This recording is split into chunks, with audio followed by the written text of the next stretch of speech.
ನಿಮ್ಮ ಹೆಸರಲ್ಲಿ ಎಷ್ಟು ಮೊಬೈಲ್ ನಂಬರ್ ರಿಜಿಸ್ಟರ್ ಆಗಿದೆ ಅನ್ನೋದು ಗೊತ್ತಾಗಬೇಕಾ? ಮೊದಲಿಗೆ ನಿಮ್ಮ ಮೊಬೈಲ್ನಲ್ಲಿ ಗೂಗಲ್ ಕ್ರೋಮನ್ನು ಓಪನ್ ಮಾಡ್ಕೊಳ್ಳಿ. ಸಂಚಾರ್ ಸಾಥಿ ಅಂತ ಟೈಪ್ ಮಾಡಿ ಎಂಟರ್ ಕೊಡಿ. ಸೊ ಈ ರೀತಿ ಒಂದು ಇಂಟರ್ಫೇಸ್ ಓಪನ್ ಆಗುತ್ತೆ. ಇದರಲ್ಲಿ ಟಾಪ್ ಆಫ್ ಪೋರ್ಟಲ್ ಅಂತ ಕ್ಲಿಕ್ ಮಾಡಿ, ಇದ್ರ ಮೇಲೆ ಕ್ಲಿಕ್ ಮಾಡಿ. ಸೊ ಡಿಪಾರ್ಟ್ಮೆಂಟ್ ಆಫ್ ಟೆಲಿಕಮ್ಯುನಿಕೇಷನ್ದು ಈ ರೀತಿ ಒಂದು ವೆಬ್ಸೈಟ್ದು ಈ ರೀತಿ ಇಂಟರ್ಫೇಸ್ ಓಪನ್ ಆಗುತ್ತೆ. ಸೊ ಇದನ್ನು ಸ್ವಲ್ಪ ಸ್ಕ್ರಾಲ್ ಮಾಡಿ. ಇಲ್ಲಿ ನೋಡಿ, ನಿಮಗೆ 10 ಡಿಜಿಟ್ ಮೊಬೈಲ್ ನಂಬರ್ ಕೇಳ್ತಾ ಇದೆ. ನಿಮ್ಮ ಮೊಬೈಲ್ ನಂಬರನ್ನು ಟೈಪ್ ಮಾಡಿ. ನಿಮಗೊಂದು ಎಂಟರ್ ಕ್ಯಾಪ್ಚಾ ಕೇಳ್ತಾ ಇದೆ. ಸೊ ಈ ಕ್ಯಾಪ್ಚಾ ನೀವು ಫೈಂಡ್ ಔಟ್ ಮಾಡ್ಬೋದು ವರ್ಡ್ಸನ್ನು ಅಂತಾದರೆ. ಸೊ ಸೇಮ್ ಕ್ಯಾಪ್ಚಾನ ಟೈಪ್ ಮಾಡಿ. ಸೊ ಗೊತ್ತಾಗ್ತಾ ಇಲ್ಲ ಕೆಲವೊಂದು ವರ್ಡ್ಸು ಅಂತಾದರೆ ಕ್ಲಿಕ್ ಮಾಡಿದರೆ ನಿಮಗೆ ಮತ್ತೊಂದು ಕ್ಯಾಪ್ಚಾ ಬರುತ್ತೆ. ಸೊ ಅದು ಈಸಿ ಅನಿಸಿದರೆ ನೀವು ಅದನ್ನು ಎಂಟರ್ ಮಾಡ್ಬೋದು. ಸೊ ಇದಾದ ಬಳಿಕ ವ್ಯಾಲಿಡೇಟ್ ಕ್ಯಾಪ್ಚಾ ಕೊಡಿ. ಸೊ ಸಕ್ಸಸ್ ಆಯಿತು. ಈಗ OTP ಟೈಪ್ ಮಾಡಬೇಕು.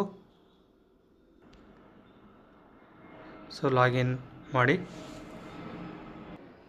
ಸೊ ಲಾಗಿನ್ ಹಾಕೋ ಇಲ್ಲಿ ನೋಡಿ, ನನ್ನ ಹೆಸರಲ್ಲಿ 3 ನಂಬರ್ ರಿಜಿಸ್ಟರ್ ಆಗಿದೆ.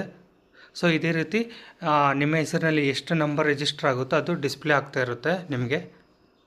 ಸೊ ಯಾವುದು ನಿಮಗೆ ನಂಬರ್ ಬೇಡ ಅಂತ ಅನಿಸುತ್ತೋ ಅದನ್ನು ಇಲ್ಲಿ ಚೆಕ್ಔಟ್ ಮಾಡ್ಕೊಳ್ಳಿ.